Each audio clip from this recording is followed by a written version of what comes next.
All right. Well, greetings and welcome to this second episode of the Mirandus Gentry. All the same familiar faces, and we've added one more, and that would be Fancy Hat. So it's pretty cool to have all of us back here in one edition. And this week, we kind of want to talk about the stress test that took place. Hearing a little bit of background noise from one of us. Well, we want to talk a bit about the server stress test that took place last week for Mirandus. And so last week when we had our first episode, we talked a bit about a lot of different things, different screenshots that had been previously released from within the world of Mirandus. But this week we've had a chance to digest that live stream that took place alongside of the server test. And we kind of summed it up into a handful of bullet points that are some good talking points for each of us. And so I think that's where we'll want to start. How's everyone feel about that? Sounds like a plan. I think the stage is set. Yep, sounds good to go. Awesome. Is anyone else getting like a feedback from the YouTube video that's playing somewhere? I don't know if it's on my end or someone else's, but I heard a little bit earlier. Yeah. Okay, I bet it is on my end, and let me deal with that. It's gone now, so cool. At least we know it's streaming. So very cool. So what we've got about a half a dozen, actually more than a half dozen, about a dozen or so talking points from things that were covered in the live stream, and we're going to go ahead and jump into that. Now, one of the first things wasn't necessarily in this order, but I think it's a good one to begin with, so we can go ahead and kind of get get done with the elephant in the room. And I'm going to go ahead and kick this off, and then we'll move. Everyone else will be able to share their thoughts, and then we'll move past it. So, community is a big deal with a project like this in Mirandus. And the Gala community, which I hope is going to be more of a collaborative effort in the future between the development team and those that are, buying the NFTs now so that we can all build this thing together, which has been what has been discussed. But the truth is, up to this point, speaking your mind and sharing what you think within the Gala Discord itself has not necessarily been welcomed. And so today I was actually kicked. It's a temporary ban from the Gala Discord by one of the Gala staff, Doc, Derek Jarvis. And it was a straight up abuse of his power, basically. And I'm hoping that this is something that Gala will take a hard look at, because if we, the community, don't have the ability to ask general questions, my question was simple. What is the utility of a deed? We should be able to have these kinds of discussions and ask these types of questions without being belittled, without feeling like we're being pushed away and that these things are discouraged. Because what will generally happen is people will go elsewhere and have these conversations when they really should be taking place within Gala. So that's all I personally have to say on it. I want to move beyond this, but I do want to be honest and be transparent and say that I do feel it was an abuse of power, and I don't believe it serves the Gala community at large. I think it kind of goes along with the fact, some things we've seen and talked about in the past, where sometimes it feels there's an antagonistic nature on their server with people who are there to genuinely ask questions. And I think there's been some name calling. It's minor name calling, but it's been going back and forth for some time. I think everyone here has clearly stated on the last podcast that we're here to see the success of the game, and the questions we ask aren't gotcha questions. We're just trying to understand. And I think there's some things that are worth asking about. So I guess that's where I'll lay at it. I think it was inappropriate the way it went down, and that's where I'll stand on it. Yeah, I just want to say that image is important in things like this. And obviously we all want this thing to do well. And it's disheartening to see this kind of bad publicity come out. Anytime you resort to name calling or disrespecting a debate, you're basically showing that you have nothing to debate with, or you have nothing of interest to add to the conversation. And to people who are putting a lot of money into a game that's not even released yet, that's going to be a very scary thing, and I think they need to think about that. Yeah, I'd just like to add that we're all here, like it was mentioned already, to support the game as much and as long as we can, because as everyone who is involved we'd all love to see this come to fruition at one point and continue to be a developing, exciting game that we could all look forward to and play at one point. So community is important. I'll hand over the baton. Well, All right. If no one has anything else, or if anyone does have anything else to say on that, we can move on to the next topic. But again, I just personally wanted to clear that, since it was obviously an event that the community as a whole, a lot of people at least, are aware of. Yeah, Jesse, I think, I don't want to leave it on some dark note. I think at the end of the day, everyone here inside the Mirandus Gentry or within the different discords, we all want to be a community, and we're starting to see it grow. And I think that includes having honest conversations. And that's really why the Mirandus Gentry was started in the first place, is to have those conversations that felt like we weren't allowed to talk about on the Discord. So I think I don't want to leave it at this is somehow fracturing the community. I think there's a lot of work Agreed. to do in regards to how we connect with the dev team and the moderators that support the Discord, but also with each other out in the community. And I think this can be either looked at as like something that's bad that we need to resolve, or it can be looked as something that's positive that we can push through and kind of make something bigger. Growing. one more. One more thing. I mean, that's been talked about a lot, as far as that's one of the very interesting things about Gala Games, is this desire they've expressed to build these games alongside the community. And I feel like we have some steps to go in that direction to make that actually be a reality. I don't feel like the community in general feels like it's being heard, and I don't feel like Gala feels like they're necessarily being heard correctly in a lot of these situations. I do understand that text is a very bad medium for a conversation.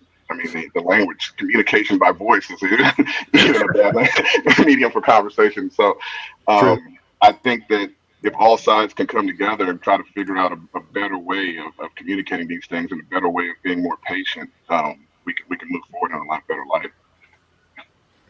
Agreed.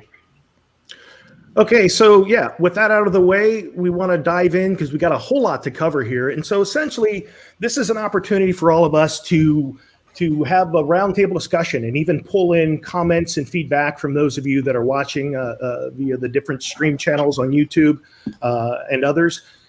We're going to jump right in now. And so one of the very first things that was covered beyond, and what brought up community and why that was a bullet point, is because Mark McCarthy had talked about being in a place right now where he's heads down because he's laying a lot of the foundation.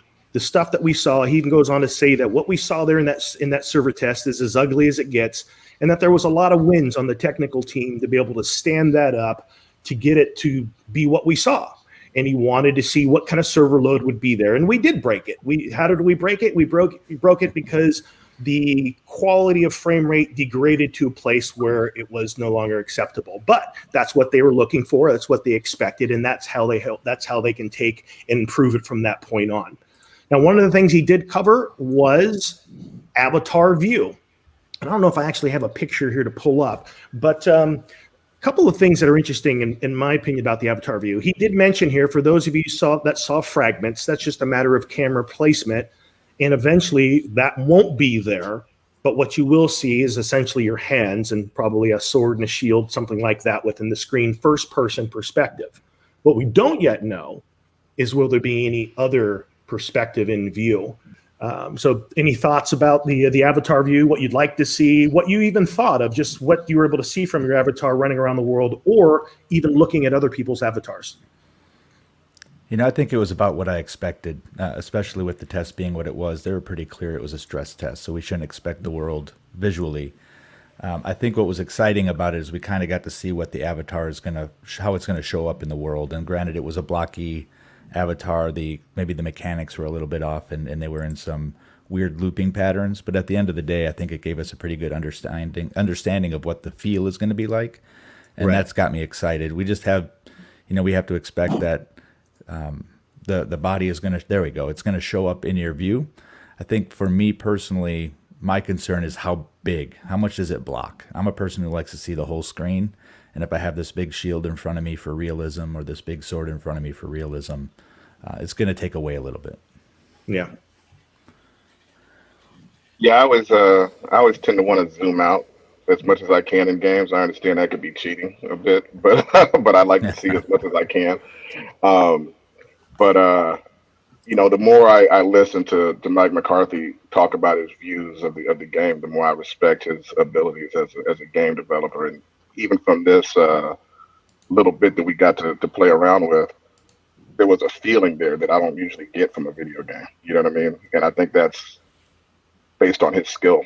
So I was actually pretty impressed by the whole thing. So I am curious because they said that you're going to have exemplars in the next one.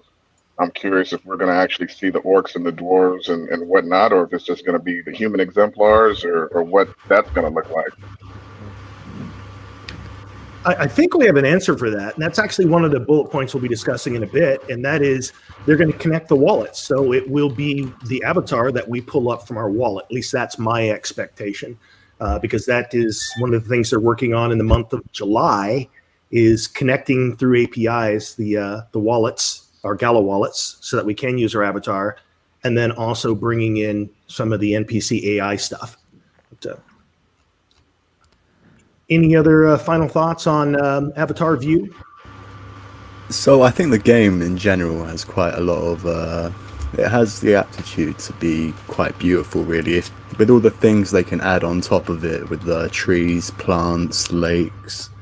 This is like extremely bare bones, and I'm quite looking forward to seeing what they have to offer, because you wouldn't see this from most other game studios. It's a unique perspective, so we don't have many parallels to draw from at this point. I think one thing that stood out is really the design approach.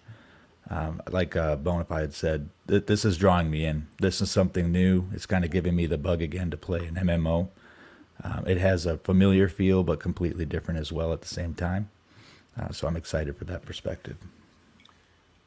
Yeah, for me, the reason this shot in particular, it brings a lot of feeling and realism when you bring in the sun and the moon the way that he has, and even the gradient on the sky of a sunrise and a sunset, and how, like right now, even that avatar, if this was a monster of some sort, some mob, and you were fighting them, then the sun's in your face, it actually has an impact on what you can actually see and probably therefore target. So it's pretty interesting the way that even in this early phase, that lighting is being worked in, for sure. Yeah, if there's a game dynamic with lighting as it relates to focus and aiming, that's next level. I haven't seen that in any other game. Yeah. I would agree with you, Monty, for sure. I would love to see some third person. We talked about this last week, a little less game fatigue when you're able to zoom out. Plus, I love the idea of being able to see my character interact. So maybe when you're out there in the woods, it's first person, just to be able to keep you honest with what you're battling. And then once you go into cities and towns and safe zones and things like that, maybe you could pull out the third person. That would be pretty cool. Mm-hmm. Yep. All right, let's see here. Number 3, we have zone sizes. So this was interesting. So McCarthy talked about how, like right now, I think that what we were looking at was a full zone that he had dropped the that outpost into. But looking at that, he says that he would like to bump that size up to 3 kilometers square. So that would essentially be 9 times what the size of a 1K zone is now. So that's going to be interesting that zones will be that big. What we don't yet know for sure is how many zones there'll be in the game. How many zones will there be in a kingdom? Will the game world be divided up by kingdoms? Will there be places that fall out of the realm of the king's control and the citadel's control of the kingdom? We don't know any of these things yet, but it's interesting to think in terms of zones. But does that imply something else about the architecture of the game if it is using a zone model? For example, will there be shards and things like that within the game? Will everyone be on the same server with one instance? I would think it would have to be. Otherwise, you'd be scattering your NFTs across different server instances. So any thoughts about that? To me, this brings up the thought of, I think he was saying that he wanted to see 500 people be able to be in a zone. Yeah. And that just sounds epic to me. I mean, just looking at what we were doing what was that, 100 people we had in the last stress test? And I mean, that was a lot of people moving around, and the zone wasn't that big as he's saying. He wants to go to 3 times that size. I mean, that's going to be pretty epic. That's going to allow for some pretty epic boss battles or dungeon battles or world events and things like that. It's going to be pretty wild. Yeah, having our NFT assets across different servers wouldn't be the ideal situation for a play-to-earn economy. Not to go too down that rabbit hole for the purposes of the episode, but if we're only able to say, let's see, only 400 people or even 300 people, if they could gradually increase that all on one server for the amount of people we can see in any given location that we're standing, I'm okay with that. As long as there's progress being made to increase the number to the point where the servers, that one server, right, can deal with it all and we could all enjoy it. Yeah, especially so you don't have that experience where you go to enter a citadel. We're sorry, the zone is full. Right. Number one reason. Yeah. You know, I think that. Go ahead. I think the thing that I find interesting is the 1 kilometer by 1 kilometer absolutely felt too small. I think, I mean, when you have an outpost that is the center of that 1K by 1K, and you're going to put something the size of a citadel in it, it's just not going to work. You're going to be at the edges of a boundary at some point or another. And even 3K by 3K seems small. And it seems to me that I would rather have big zones than 500 people in a zone. And I know that some of these citadels are expected to be rather large, and I'm wondering if they're going to be set up in different zones like we've seen in other games in the past, where you go through the gates and you end up in one part of this kingdom, if you will, and into the other. But as far as the sharding component works or is concerned, I just don't see how it is done. There's going to have to be some weird server load balancing stuff that takes place to get 500 people into one area. I think it's super aspirational, and I hope they can pull it off. You know, when I think of an outpost, I think of this place that is out remote. And so I think it would feel strange if I can be at one outpost and see 3 other outposts. I almost feel like it should be a big enough landscape that you're going to trek to get there. Yeah, it'll be curious how people set it up, because I think there'll be some groups or guilds that try to make little towns out of their deeds. But at the same time, you're right. The feel of an outpost is some place that should be a little bit dangerous. You know, you don't quite know what's out there. You're the forward group of maybe a larger group. And there's some inherent danger in being out there. And if you've got a town of outposts sitting on top of each other, I don't know if it gets the same feel. Right. Exactly. Well, we already touched on this a little bit on the last one, the idea that they're looking to be able to, and it sounded like through engineering, they were going to have to optimize for 500 people in a zone. So it sounds like potentially there is some resistance there on a multiplayer server with getting that many people in. So I am curious as well to see what that will look like and how that will play out when you have multiple zones and trying to create all of this in one instance. Because yes, I absolutely agree with that all of the land deeds, all of the avatars, all of the buildings need to be in a single instance for the in-game economy to function the way that we all anticipate that it will.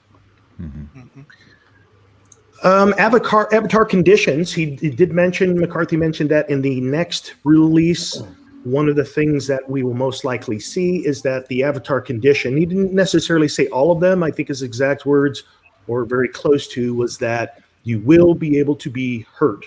So you will be able to lose your hit points if you are injured, and that is something. And he went into a little bit of the tech stuff, which I like. I kind of geek out on that. The whole that they're creating this in Unity, that they're pushing those changes to Amazon servers, and then the clients that we all downloaded are connecting to that multiplayer server, and that things that you do in the game world with your avatar are then pushed to that game world.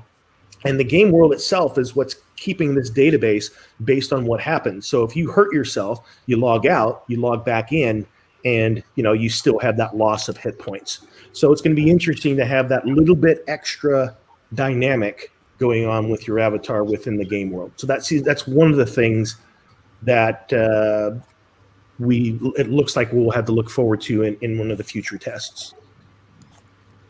In that regard, one of the things that I'm curious about pass the test when we hit the real game is if those statuses are inherent to the NFT, and you have hit points and you have energy drain, what happens when you transfer or sell it? Does that follow until the person who takes on that new asset, do they carry that drain, or does it reset? And if it does reset, is that going to create some issues within the game of people trying to capitalize on that dynamic?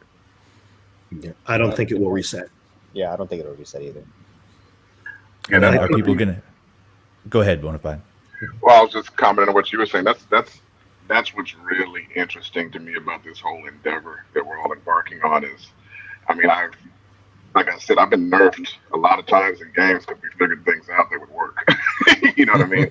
And so it's going to be really interesting with all these dynamics. You know how they're going to have to fix things. They're going to have to change things. Things are going to be broken and overpowered. And it's going to be really interesting to see how we're all able to adapt to all those things. Speaking about avatar conditions, this goes back to what I was talking about as far as whether or not the art and the functionality of the orcs and the different races is all going to be ready. Because I, for one, will be bringing in a bone orc if that's available. And I will be testing out that healing ability, which I doubt will be in the game yet. But it's just, it's just one of those things. Because that's the kind of person I am. That's the kind of stuff I like to do, you know.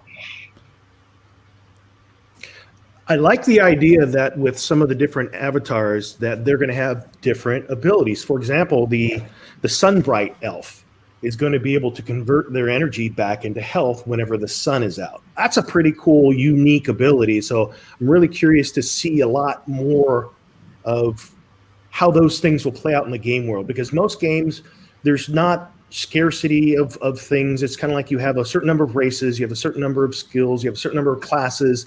And pretty much when you see a person, if you recognize what they are based on a couple of small indicators, you have an idea of what they can do. I think that because there's going to be more uniqueness and skills and things that are specific to small niches of avatars, you're not readily going to be able to see another player and say, oh, this is all their skills and what they can do. So that part is really intriguing as well. We haven't even really seen what's coming if there's an opposite or a negative response to some of those skills. So, for example, there's a sun, an elf that's associated with the sun. Do they have some sort of negative impact at night? It's a dynamic we've seen in other games. It shows up pretty well if they can make something OP during the day and kind of at risk at night. It's a cool dynamic when you're building characters. Yeah, and I think all of that would have to be balanced amongst the individual exemplars that have these buffs, whether in the daytime or the nighttime, because then it wouldn't make sense if, so sun, moon, etc. There'd have to be that balance. And we're going to have to expect a lot of nerfs and a lot of adjustments along the way. There's going to be some stuff that starts off heavily overpowered and with a significant advantage, and it's going to have to be dialed back. The usual things that happen in part of the game development process, for sure. Well, I think the thing that's challenging about that is we know that if somebody has spent a lot of money on an avatar and they nerf it to some degree, there's going to be a huge outcry. And I don't envy Gala Games' position on that, because they have to manage the balance of the game to make it work for everybody. And we all know, we're all gamers. We've all experienced buffs that or debuffs and things that have hurt us in 2.0 or 2.2. And it's going to be a weird dynamic, because I have a feeling there's going to be a lot of interaction on the Discord in relation to this when people feel like they're being slighted somehow. Right. That was part of what led me to get that nice sweep of exemplars like that, because it's like, I know I'm not going to bet on the one, because the one is probably going to get nerfed. So let's just grab, all the humans that we covered. I see an investment opportunity in the ones are going to suck up front, and maybe they'll buff them up, in the back end. It tends to be like that. Like at launch, you happen to have the guy that's great, and then 6 months later you're nerfed to the ground, but something else is great. Right. Maybe we should just cover all the bases there. Now the elves is something that that's a much more significant investment, and but the powers of the elves don't seem to be so specific that they would require a huge nerf. They would probably just get dampened down a bit. Like one is casting speed, the other is being able to heal itself or something like that from spells or something. So they don't seem like they're going to be that game breaking. Whereas some of the others, like not being able to bleed and not being able to be poisoned and stuff like that, I mean, who knows what's going to happen to those guys. Also, I think that they may not even have reason to do too much nerfing on the elves because, again, they're only going to represent 1,000 total within the whole game world. And so, if you have something that rare, there's going to be instances where they're going to be pretty dominant. And the other thing that's an interesting consideration is the elf is the only other NFT besides a Citadel that carries the ancient rarity. So it's got to be pretty darn significant. I'm never going to be able to buy an elf now. You just made sure that all the ones are going to be up to date on that one. He's bona fide's priced out now. Yeah, one more chance. It'll be interesting. Sorry, Jesse. One more thing. I think the rarity of the rarity of the different species by way of the exemplars. I think it highlights something that's going to be pretty unique in an MMO that we've seen before. That there will be certain species that you see less of, unless they do something with the mid-range or the entry-level avatars where you can be whatever you want, and the exemplars just have this heightened sense of power. But I do agree with your sentiment that they're listed as ancient, so they better be damn powerful. All right. Shout out to go ahead, Jesse. You got something? Yep, you got it up. Go ahead. All right, Blog the Zombie. This is a very interesting comment because I find it interesting. Obviously, conflict is content in these sorts of games, and so I find it interesting what's going to be the interplay between the different citadels. So I like that you're already repping your kingdom there. I want to see how it goes, man. I'm excited. Absolutely. I had some additional thought with the avatars. I don't remember exactly what it was, so we may get back to it. But with the API wallet integration, that ties directly into this because I know what it was with the avatars, and we'll move into that as well. But the avatars, I'm curious what the lore and backstory will be for some of those lesser known races. For example, is there going to be a place where dwarves and elves and orcs and halflings came from? Is there going to be something anywhere where they have maybe not even a city, because obviously we have the fixed number of deeds, but is there anything in the game world related to those races that is unique to them? I'm curious to know if that's something that'll be injected in. Yeah, even just the geography, right? If you look at ancient ruins and things like that, you would expect different species to have different things that show up. It's one of the things that we discussed in the Discord this past week was really what's the lore of these different species? Where do they come from? Like you're talking about, do they have a religion? And is religion something that's a component in the game that we haven't really seen yet? Right. I think me and Fancy back in, when the exemplars first came out, we kind of connected over this idea of having all the dwarves and being down, delving into caves and stuff like that. And I know I'd be kind of disappointed if we didn't, come across some ancient dwarven relics or cities or you know what I'm saying, something that showed that this is where the dwarves came from and this is what they do, That would be a great place to put the 1,000 Gala they are talking about. Right. Right. No, I was going to say, talking about that, would they even allow cities down there so you can have just dwarf cities? That could be another loophole with the deed problem at the moment. Mm-hmm. Underground deeds? Sea deeds. Yeah, these are all interesting questions. Yeah. I think that we were trying to figure out where, because Benefactor, CEO Eric Schirmeyer, when in the Discord, will drop a few hints there and talk about expansion of the deeds. But does that mean expanding more deeds? I personally, on that note, and this is a whole conversation we probably have at a later time, either in this video or some other time, but I think the most logical path will be to expand the size of the existing deeds. I know no one knows, but I think that is going to be the most realistic way to accommodate additional buildings. On that topic, I think it makes sense. I mean, I know they've made some commitments around the number of deeds, and that's causing some concern in the Discord as it relates to number of buildings. But the idea of a town or something growing or a village growing naturally, I mean, everything else in the game is growing. trees, the grass, the animal populations. Yep. It totally makes sense from a simulator perspective that some of these deeds have the opportunity to expand, and hopefully cost some in-game assets for the deed owners maybe to build out or something to help remove some of the money from the economy and maybe push it into the node owners or something like that. Shout out to Mega Raid Boss. This is a great comment here. I wonder when it's all said and done how many total races there will be in Mirandus. As from the first screenshot, Gala stated 5 races to start. Very exciting concept there, buddy. I know that I think somebody mentioned goblins or something like that in one of the AMAs, right? So there's obviously going to be enemy races, but as far as playable races, that's an interesting idea. I don't know. A gnome would be interesting. Yeah. Almost expected at this point, right? I mean, it's kind of the MMO, one of the characters or races you always see in an MMO. What other races do you guys think would be expected? Drow. Goblin. Drow. Goblin. There always seems to be some biped animal species in most MMOs as well, whether it's cats or lizards. So we might see something like that.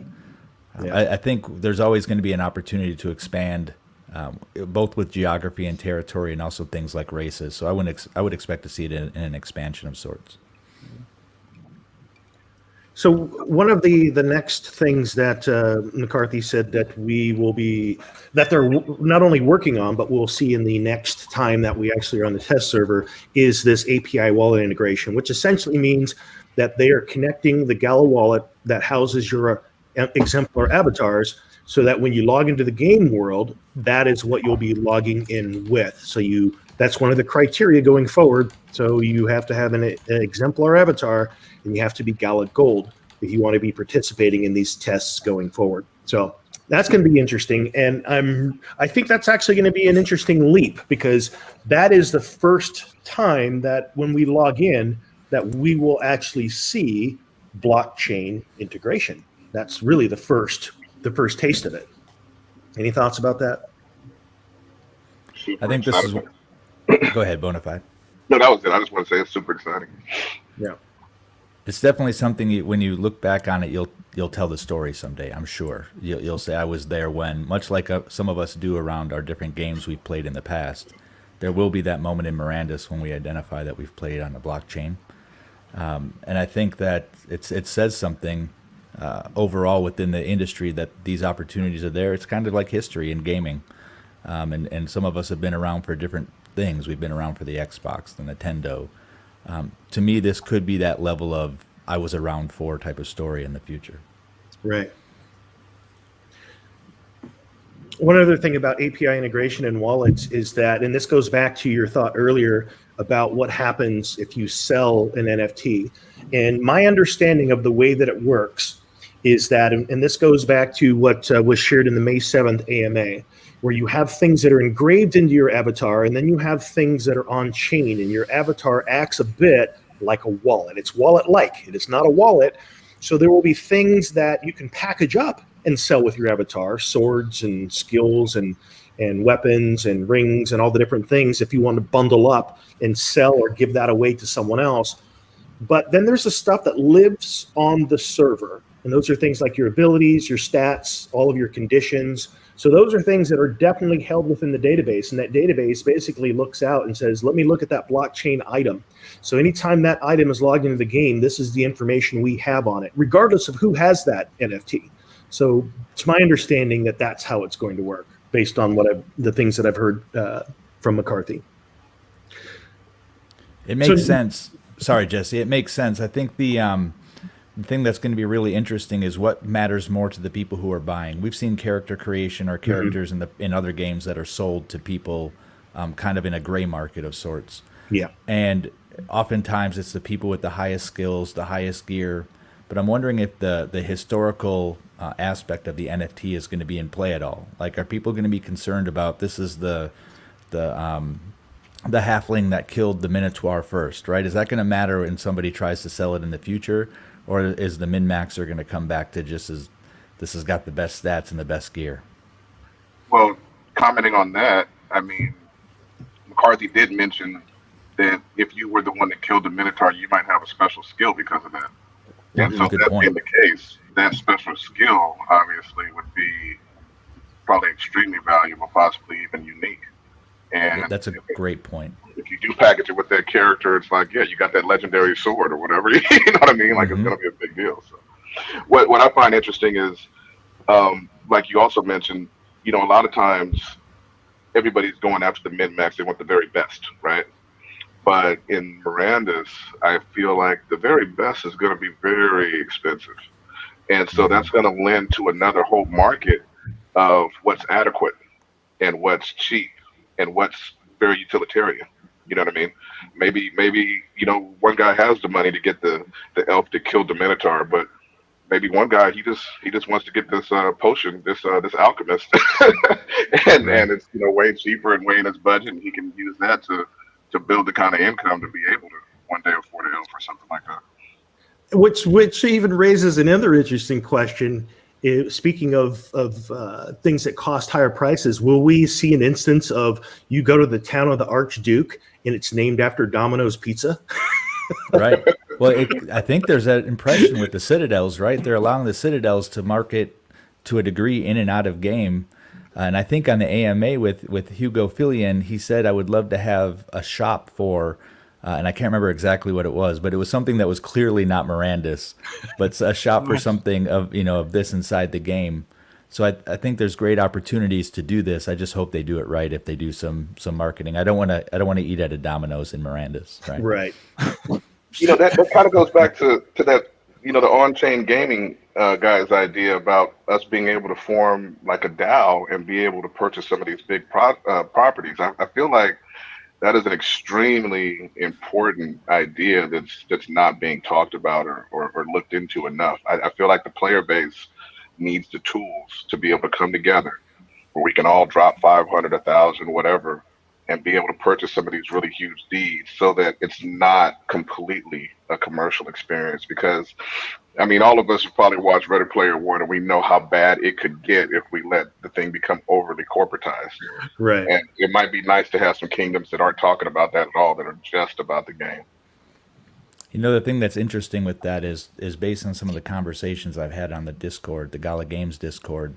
It appears like there's a desire to not want to have to over-rely on other networks than the Gala network.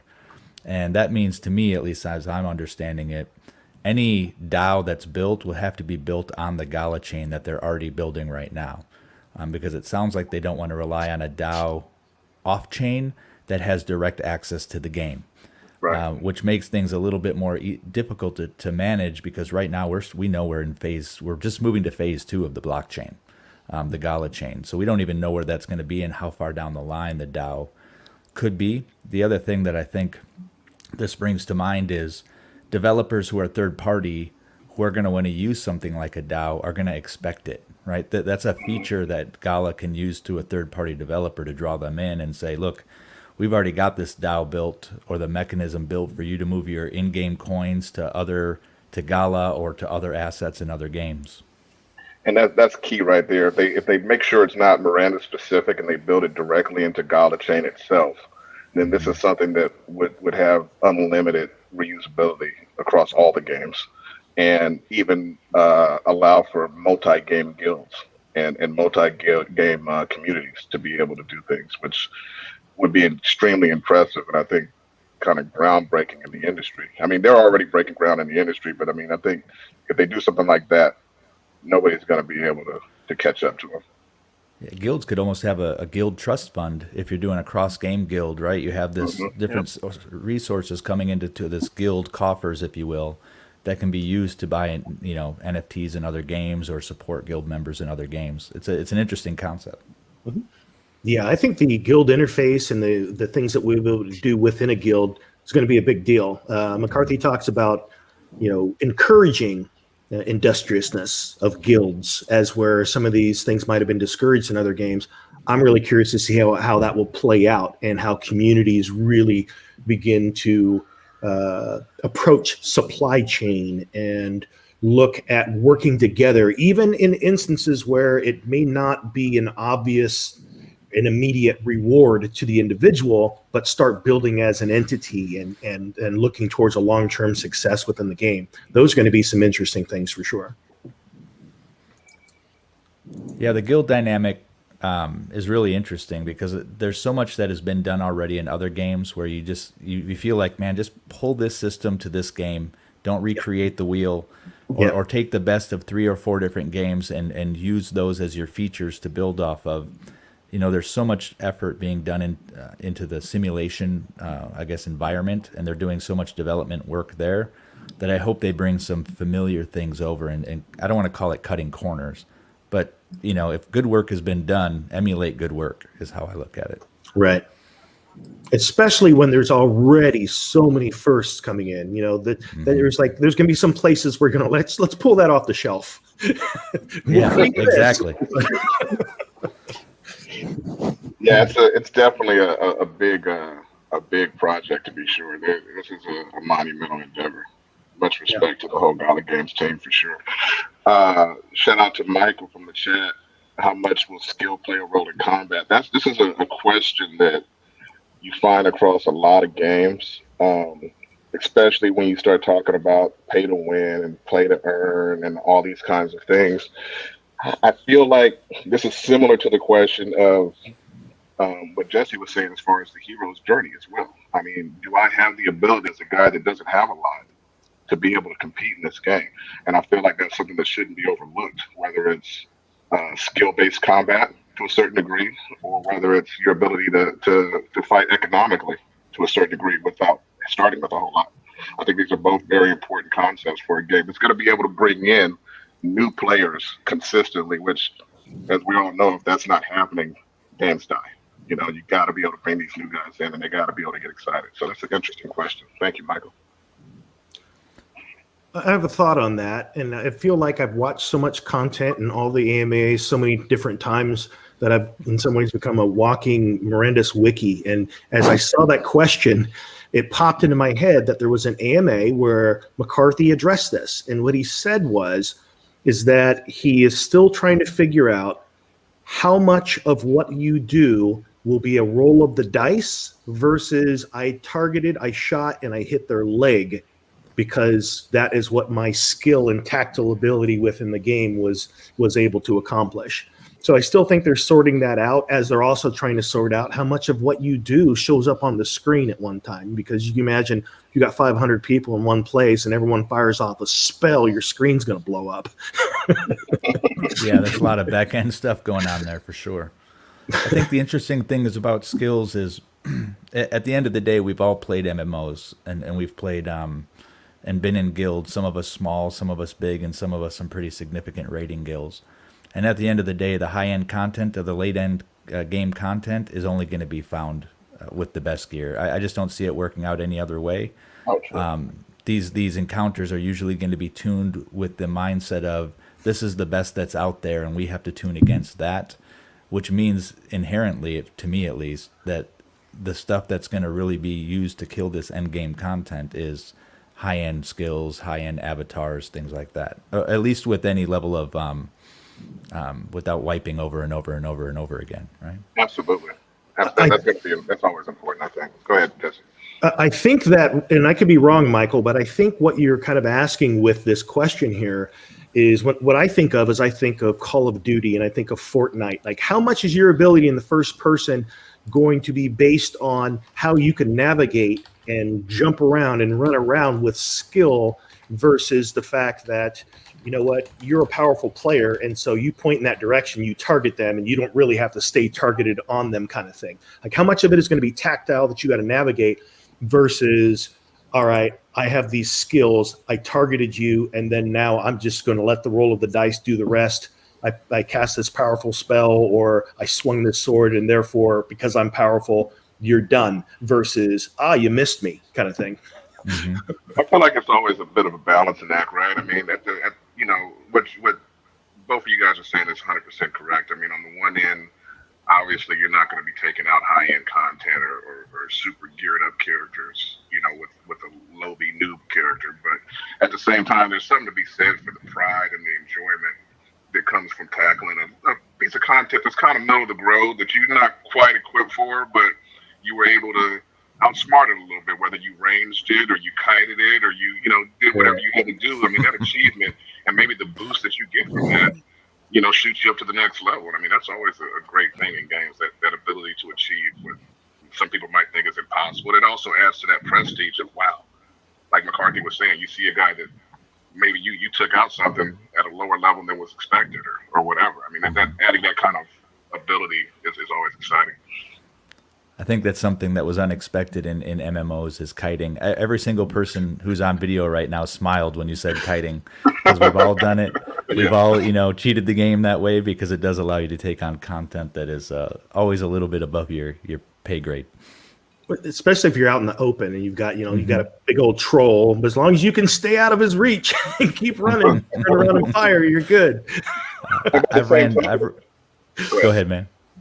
Well, I was going to say, by the same token, I've also played games where they didn't allow you to kite. Where if you got if you weren't taking the hit, he just growled and everybody died, and it was like that's not really that much fun either. Right. Well, I'd be curious to know if I could ever figure out my in-game time running backwards, like just looking at the mob and running around whatever territory it was, in the wrong direction.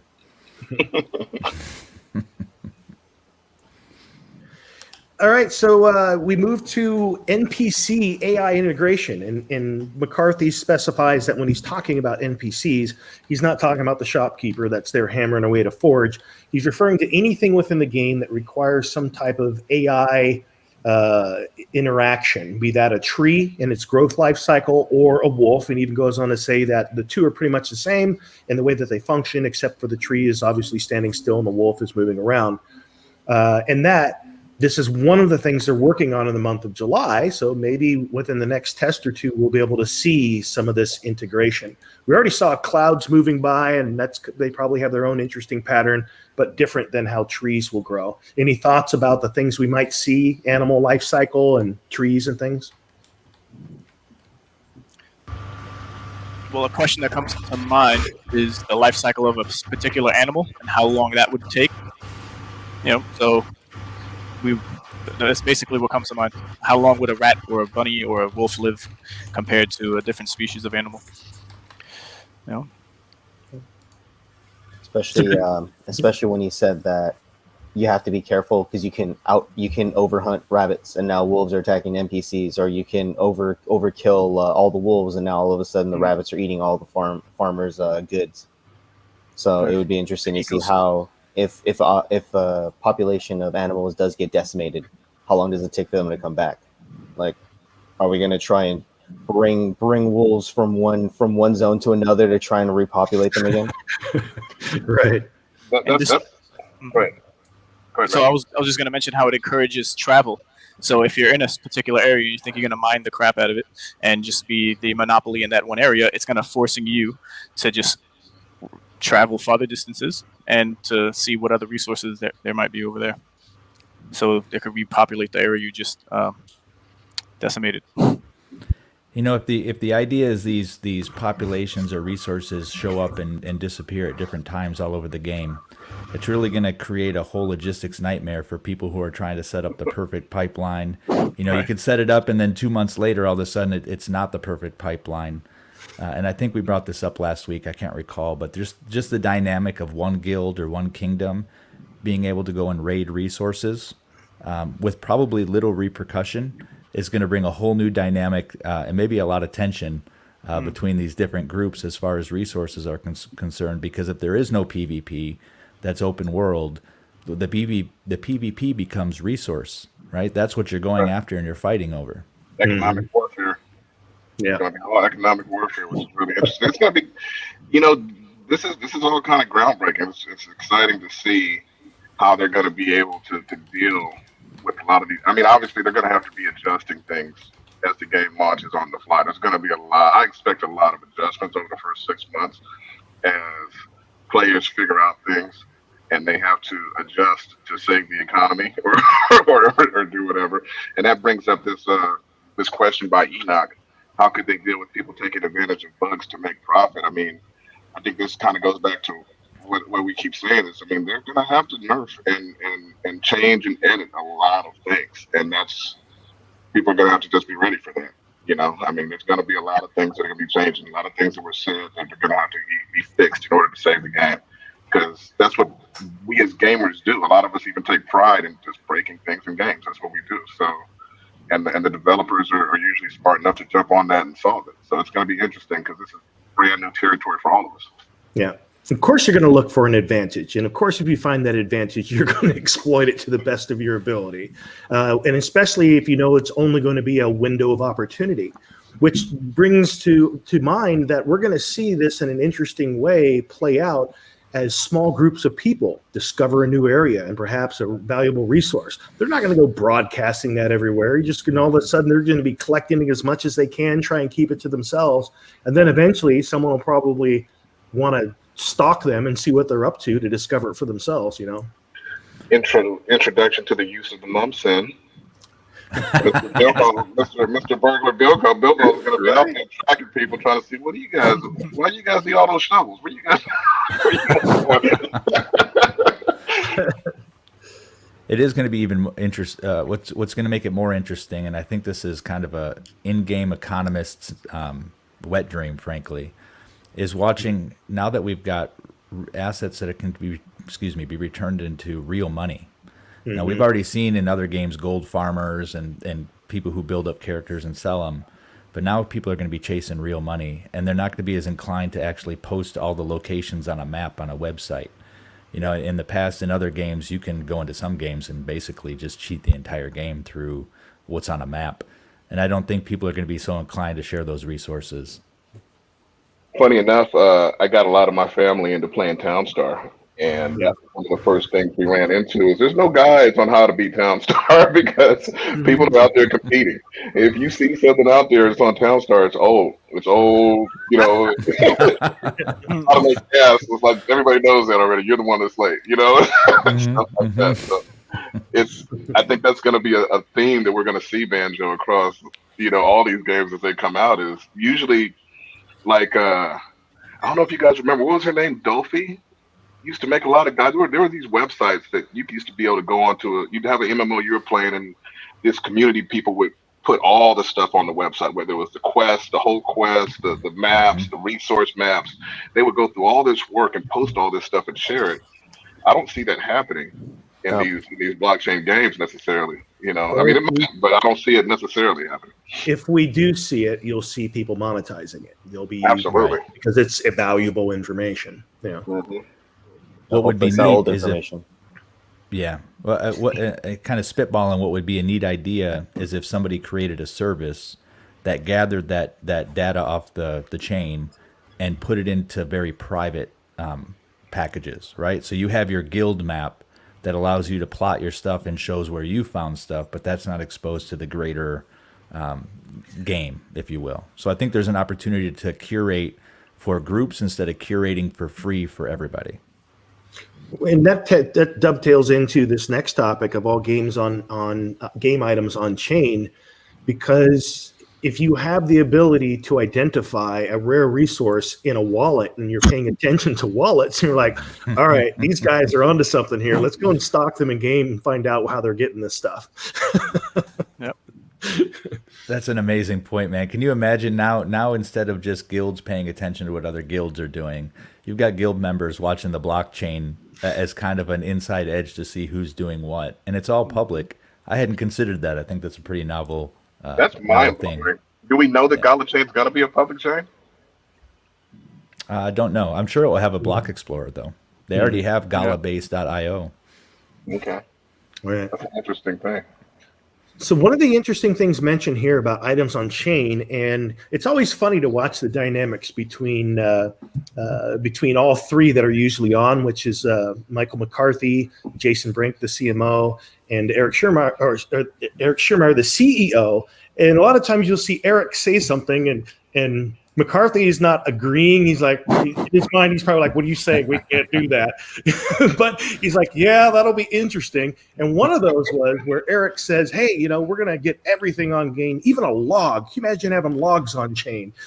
It's like, I don't know if that makes a whole lot of sense to have my Gala wallet full of logs, but no. Maybe. And maybe if you move in the direction of having more things on chain, then all of your efforts maybe actually are producing something that has some value that you can then either sit on or then decide to move later or monopolize, or who knows how that will play out. But what do you guys think of having everything, as many things as they can possibly get, even the things that seem ancillary or maybe you wouldn't want them on chain? What do you think about having them on chain? To me, in the beginning, what my mind naturally assumed was going to be the case was that, you would do your gathering or your hunting or whatever, and then you would craft, which would be your method of minting something to the chain. And the idea that everything you gathered would already be on chain is maybe a little bit heavy to me. It seems like it might be a lot. I don't know if that's, something that they already have committed to or not, but I think there's definitely a middle ground if they wanted to slide back away from that a little bit and make it a little bit more specific as far as what's in your wallet. I think they could do that. It would make more sense. Yeah, I think I look at it two ways. One, from a tech aspect, it seems like bloat. It seems like a bunch of information going around that probably isn't that essential. Right. But on the other hand, I guess the side to advocate for doing it is each one of those will be a transaction that's potentially going to go through a node. So as a node holder, I look at it like, is that going to have a positive impact to me if we do go down to the smallest level of NFTs? But who knows what the server requirements are to be able to move around logs as an NFT and, create them and burn them at the end of the day, because you're doing a lot of destruction of those assets as well. You know what, Banjo, just going off of what you said, I think that's a possibly a plus and a minus at the same time, because if you're poor and you're going out chopping wood to supply some bow maker or something like that, I mean, are you going to be able to afford a bunch of transactions for this? Right. I mean, that's a curious question. I have a question from the Flare community we can mix into this conversation as well when you guys are ready. Go ahead, man. What are your thoughts on burnable NFTs? That's what made me go on ahead and bring it up now, because you just mentioned it. For example, risking your exemplar NFT being burned if you die in a high-risk dungeon in an attempt to receive a super rare sword shield. I liked McCarthy's, the way that he put it was like, I would love to, he said, I would love to see an arena where two people could choose, sign a contract, and battle to the death. And it might be something like where the loser agrees that they die and their NFT is burned, and maybe the winner gets either what's on that person's person during the fight or some agreed to amount beforehand. But risk and reward, and we're going to be talking about that here in a bit, is going to play a role based on the way the influences and the way that McCarthy seems to want to shape the world. So it seems like it's not like you all of a sudden it'll happen to you. You will be aware that you are now in a zone or you are now in a situation. Do you agree that by entering here, you are at risk of losing X, Y, Z? Right. Yeah, he applied it to the arena concept, and Flare community here is applying it to kind of the dungeon concept. And then to me, for both, one, you got to be, that's just not my style. I can't ever see myself doing that for $1,000 NFT, right? But at the end of the day, McCarthy did talk about being the true hero.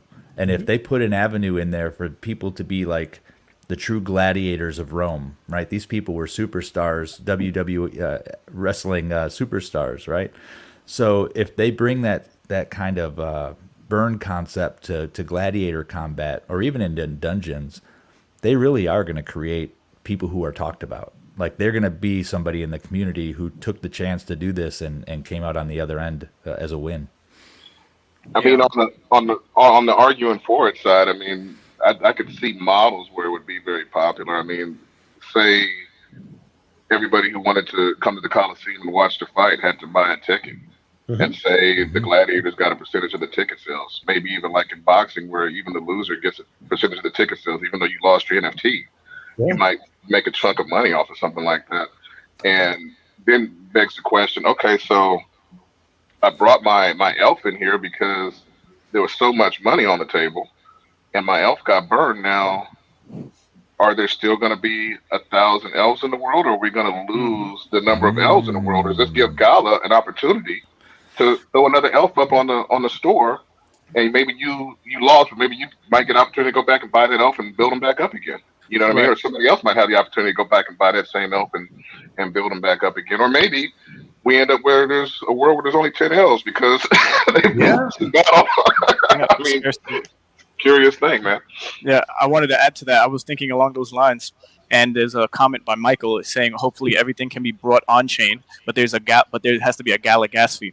So even with maybe fighting in the arena, there's going to be a transaction. So when the Gala network is built out and the servers can withstand the amount of players that are on it and everything that's happening, if everything is on chain, then all there needs to be is a microtransaction fee that a percentage goes to the treasury for the business, and then the rest would go towards the node, or a portion would go to node owners operating the nodes, and then another amount, depending on how the math works out, would go towards the funds going back to the play to earn economy, whether they're in treasure chests in dungeons, or you defeat a boss or a raid party.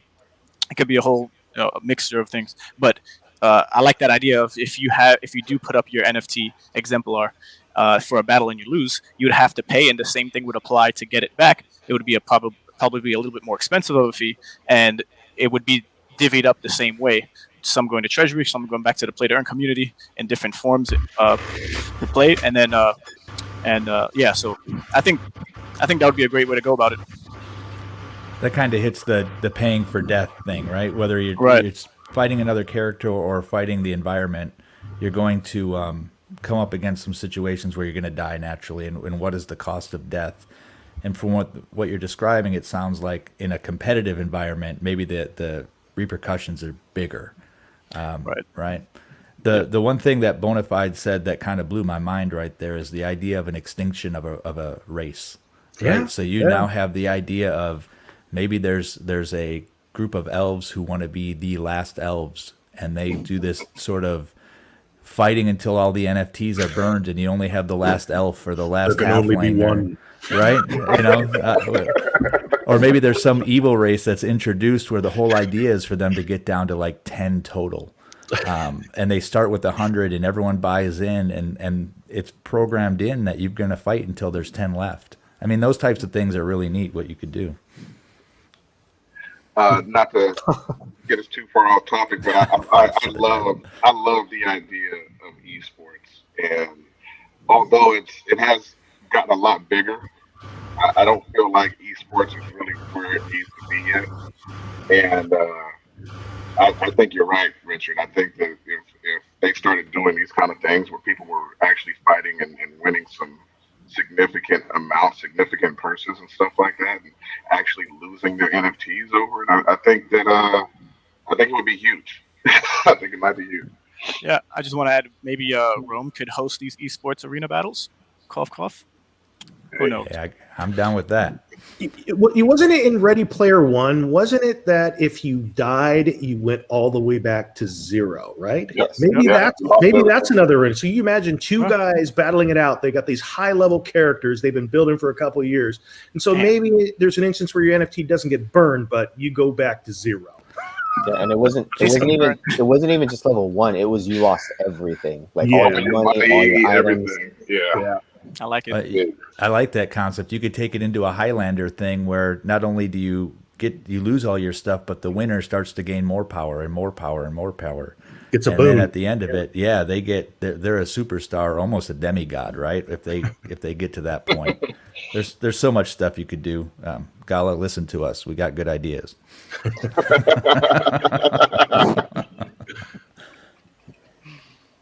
All right, that brings us to and all these from here on out. We got some really interesting stuff. I know we're at past the top of the hour, but we still got a lot of folks with us here, and we got a few more very interesting topics. One of them is nighttime and nocturnal activity. This is one that keeps standing out. We've had an opportunity during this test to see day and night cycle. So when you logged into the game for that test server, it started out as noon for you. Everyone saw a different cycle. That eventually will be where everyone sees the same cycle. And it seemed like it was about 3 minutes, maybe. What do you guys think the day and night cycle was within that test? It was pretty fast. They said it was 3. McCarthy said it was about 3 minutes. 3 minutes. Okay, cool. Yeah, too fast. So at least it gave you a sense, though, of like when it's dark, it's dark. And so to have all of this nocturnal activity, and someone within the guild, there was a conversation about how there could be something to capitalize there. What if you have a character that orc that can see in the not only see in the dark, but he can sense in the dark. He can sense emotion, so he can sense fear, but he can also sense hostility. So what if you actually became skilled at hunting a particular nighttime creature for that resource? So there'd be some interesting things that person will be able to specialize in, even based on this integration of day-night cycles and the focus on nocturnal. What do you guys think? You know, what's interesting is this created a pretty healthy discussion on our Discord with different people who had a lot of different points of view on how dark should happen. And my perspective is we've played a lot of games in my past, at least, where benefits of seeing in the dark weren't that great, right? You could turn the brightness up, or the game already had an environment that was ambient enough to where there was enough light you could see. And I didn't really get the benefit of in-game perks around night vision. That said, if Gala sticks to this level of blackness, I will be looking for characters that have night vision, because it was intense. I kind of liked it.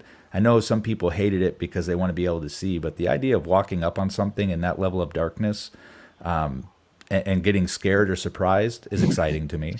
And the other thing is we have jewelers, we have, potion makers. The level of your flame or your torch seems to be something that could be a game mechanic as far as people who are building stuff as well. I was gonna say, for darkness, just in the real world, have you ever been in an area where there is no light, and just how dark it can get? And like, you can't just turn the gain on yourself to see better. Like, and so hopefully, the other thing I kind of hope is maybe different type of moon cycles, so you can have like a full moon and like, okay, I can kind of see where I'm going. I can see various shapes, and then a new moon comes in, and you're like, "Oh man, I can't see anything." And Or the impact of fog. That would be really cool. That would help with planning, excursions or travel plans for. It could definitely help with just moving around more often if there was different cycles. Could plan according. We saw the moon in the sky, but we really didn't see a lamp, right, attached to it. So we saw this white dot moving. But typically in most games, that moon is attached to a lamp that puts some sort of ambient light on the ground, right? So what I think would be really neat is we saw the shadows related to the sun. Will we see that level of shadow related to the moon within the trees? And will we be going through a forest and seeing these shadows play across the land, which further adds to the environmental uncertainty to me, right? Yeah, Michael, as a person who has traditionally been the gamma up, gamma down king in games, I'm actually, this goes back to just having respect for Mike McCarthy as a game developer, man. Like, just listening to him talk about his ideas and dreams for the game, I respect what he's trying to do a lot more, and I hope he does make it so that I can't gamma up and gamma down, because I think it's going to be very important to the story he's trying to tell. Here's an interesting nighttime consideration. So the way that it worked in the test is he basically put a light source, what they were calling a flashlight, on people.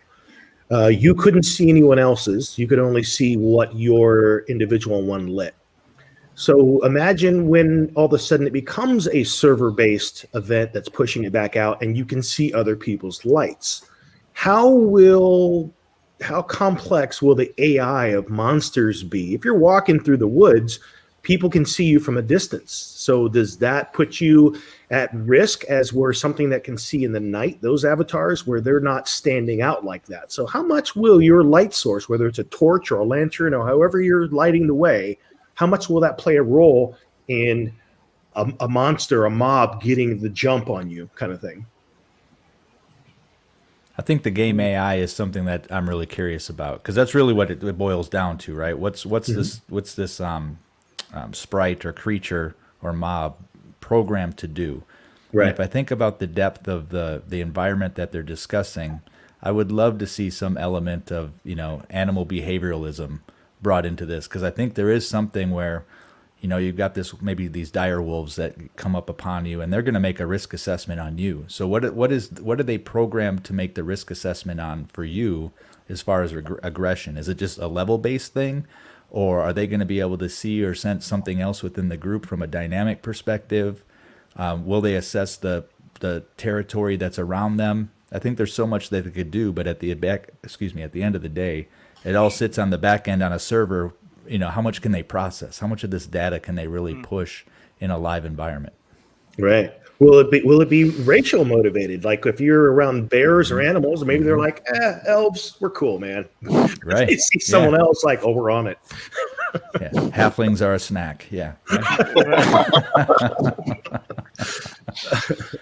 That's a great point. I hope they do a lot with it. I think the unfortunate thing with most of us that we've talked about in the past is we get really big ideas on what a game could do, and then you have to be more reasonable about the final product because some things just have to fall to the floor. But boy, is it fun to talk about. Yep. I think it shows up more here in these conversations because of how ambitious this project is, how many firsts there are, and the constant talk of being an adventure simulator. So then that just kicks off like, well, maybe this could be a part of it. Yeah. Yep. Yeah, I would love to have devs on just to do just kind of do a theory craft where they can say, hey guys, this has nothing to do with the direction of Mirandus. Nothing's written on paper. Nothing's on a whiteboard. Let's just talk about the what ifs and what we were excited about from other games that we would love to see someday in Mirandus without the community thinking, oh, this is stamped. This is coming. Yeah. Right. I would love to have the devs have the opportunity to just be visionary and talk about the game and the what ifs. Completely separate from expectations or deliverables. Right. This is just, spitballing. I think that's an important consideration because I don't think that they've had the freedom to be able to, except for Mike McCarthy, I don't think a lot of them have had the freedom to be able to talk about what their dreams and ideas are without feeling like they're going to get slammed against a wall or cornered later, and beat up about it. So I think that'd be a really cool thing, We kind of already covered this one, so we could probably jump past it, just talking a bit about Heroes Risk and Reward. We got quite a few other ones that are good, so I'm going to jump on here. And we touched on this earlier. I heard someone talk about hidden treasures. Eric Schirmeyer mentioned that he thinks it would be cool if they were to throw a couple $1,000s of worth of Gala or something at the bottom of a lair, or who knows, the bottom of a lake, or some unusual place for you to stumble upon if you've been incredibly adventurous. What do you guys think about that? I'm of the mindset this needs to be a feature, not a what could we do this? I think not even from Gala funding the mechanism. They do the payouts on Townstar and things like that. But I think there needs to be a feature built within the game where there is a portion of the assets that go through the transactions, right, that are funneled back into the world loot table. And then that world loot table helps populate some of these random treasure drops, or maybe some of the higher end, or maybe not even higher end. Maybe it's a scaled loot table that allows a low end mob to have 1 copper, and that turns into a real asset that came from the transactions already. It's got to be a feature. It's such a great idea. Yeah, that was one of the most exciting things I heard was when Eric said that, and for me, it took me back to the Dragonlance novels and other old books, fantasy books I used to read as a kid, where, you got a guy who, he knows there's this treasure, he knows there's this dragon guarding it, but he knows that, Eric stuck, a couple thousand over there, and he wants to go get it. And so you walk into the tavern and you're looking around and you're trying to hire those adventurers. Who's going to come out there and risk their lives with you? And you got to work out that deal with that elf that has that ability that you need. And you got to work out that deal with that burglar, that mumson that you need, and who's going to be the cartographer. How cheap can I get you for? How much are we going to pay you? What's your percentage going to be? Because I remember that from these books, is there would be this percentage split. Everybody was contracted on this thing, and if you died, you died. But if you made it through, you got your piece. So I think that's a very interesting dynamic. It gives that real dungeon, that D&D feel. Got Jerry Maguire in the tavern going, who's coming with me? Right. And it could be some. It doesn't even have to be mobs. It could be, you walk along a village and you see a pile of trash, and you can dig through it through some mechanism, and you find something small, right? So it can just be random stuff, or maybe there's a raven that you kill as part of hunting, and wherever the raven's nest is, you find some trinkets in it. Those types of things would be awesome to see. It would help with the rags to riches idea as well, which I hope is a part of the Good game. point. Is, somebody being able just to find something and come up. I would think that'd be beautiful. Or you find something, but it's not clearly known what it is or what it does. So you possess it, but you still must go out and seek the knowledge or something that surrounds how to activate it or how to use it. That will be pretty cool. Yeah. I'm looking forward to that piece of it. I think that's a dynamic that a good quest system has to have. And some of my favorite games that I've played have that component where you don't just get a screen of all of a sudden you've got the best shield in the game just because it popped up on your screen. You actually had to go and have somebody, a jeweler or an armor inspect it and kind of tell you what it is. And you can take that a step farther and really go into, these mage towers they talked about. And maybe you have to take the item to the mage tower to get to figure out what it is. Yeah, or even just like a puzzle where you pick up that crappy shield that has 3 rune slots. You have to go to the mage tower to figure out, hey, you need to put in a fire rune, an earth rune, and a lightning rune in order for it to get its full potential out of it. And then it goes from a really crappy 1 defense to maybe 100 defense with resistances to everything. Yeah, that's awesome.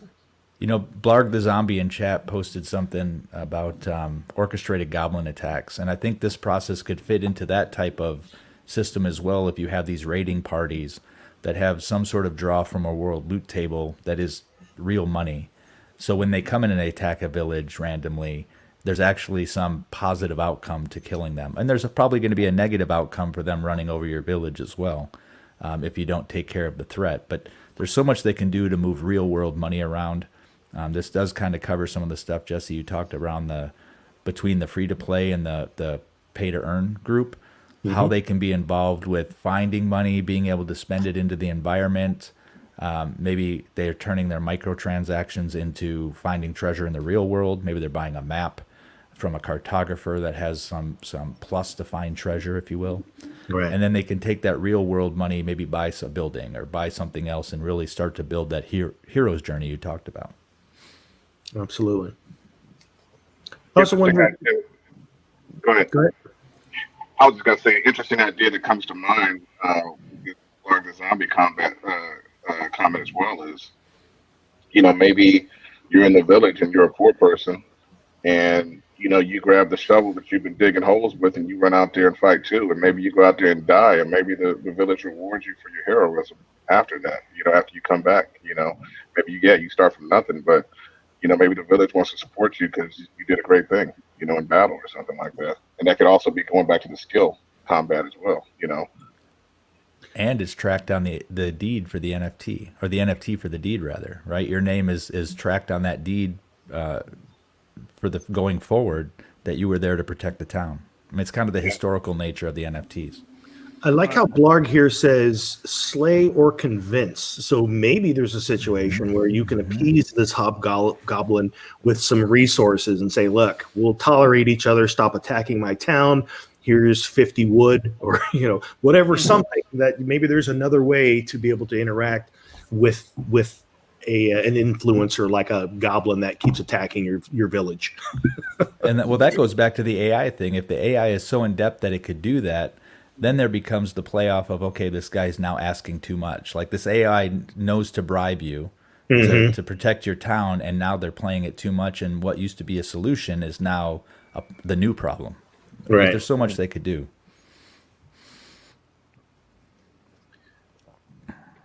So charting the unknown, last thing my thoughts on this is I like the idea of where they say that we're not going to be posting screenshots. It's not like other games where you can log on to our site and see a map of the world. We're going to want you to explore and hear stories from other people about what's out there. And that's where how they integrate the cartographers is going to be really interesting. But I like that idea of just having this big chunk of unknown. But it also raises the question, let's say that you have an outpost or you have a town and you find a place where you place down your land deed. How are you even going to let people know where your town is? What will be the mechanism for, hey, come to our town. We've got great shops. Well, yeah, where are you? That's a great point. We haven't really even talked about that offline. Yeah. Well, I feel like that would fall in the role of the cartographer. I mean, you could just as well as we could have cartographers making private maps for our own organizations or guilds or whatever. At the same time, cartographers could be mapping things out and selling them to the public, as well, just like the potion guys can, Yeah. And so I conceive a world where, cartographers are selling maps between the citadels and selling maps from citadels to the public mines that everybody knows about, that the guilds haven't been killing off everybody. Well, I guess that's not going to be a thing, but where the guilds haven't been able to keep it secret or whatever, I was going to say, actually, if you read the description on the cartographers in the Gala store, it doesn't really say exactly what it is. It gives a description of what it says, but it doesn't actually say. It doesn't give a definitive, hey, they craft faster or anything like that. So I'm just curious: is anybody going to be able to create a map and they can just put an X and on it, and then cartographers can actually add different things to it, or are cartographers the only ones that have the knowledge to actually create the map, which would make it more powerful? So you only have 1,000 people, or what is it, whatever, like 1,000 people in the world that can create a map. I would think that anyone coming in, whether you have an exemplar or not, a cartographer would be specific, could place, like you said, basic things. Because then if that's the case and they're not able to, then they're just going to be wandering and maybe not be able to get back to their village or town or guild, because they're not having a cartographer. But definitely a cartographer would be able to reveal way more and add more details to a path. Go ahead, Bonafide.